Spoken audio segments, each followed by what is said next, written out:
Στον ανεξάρτητο βουλευτή Αχαΐας, τον Νίκο τον Νικολόπουλο. Ευχαριστώ Κωνσταντίνα μου, ό,τι μπορείς. Ευχαριστώ. Ό,τι επιθυμείς, όλα τα καλά του Θεού.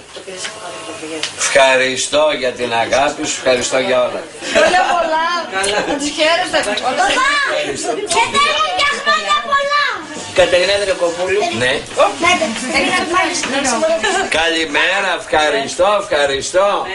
Η Βάσο Παπανδρέου. Μισό λεπτό. Ευχαριστώ, φιλάκια. Ναι. Ευχαριστώ πολύ, ευχαριστώ. Φιλιά πολλά, ευχαριστώ.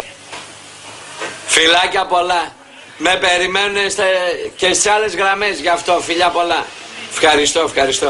Έλα Υπουργέ μου, ευχαριστώ πολύ. Ευχαριστώ φιλιά. Έλα Δήμαρχε. Τι μου κάνεις, ό,τι επιθυμείς. Ευχαριστώ Βαγγέλη μου, ευχαριστώ. Ναι. Γιάννη, ευχαριστώ πολύ, ευχαριστώ. Δεν θέλεις. Ευχαριστώ πάρα πολύ Παναγιώτη. Ευχαριστώ πολύ κύριε Λυκιάρχα, ευχαριστώ πολύ. Τώρα με είχε πάρει και από τρυπόταμα ο κύριος Αβραμόπουλος. Ευχαριστώ, Καλάβρητα είσαι. Σπύρο, σεβασμιότατε, τι κάνετε. Ευχαριστώ πολύ. Μισό λεπτό. Να χαίρεστε την αρχιεροσύνη σας. Μαζί με τον Αντιδήμο δηλαδή. Στρατηγέ μου.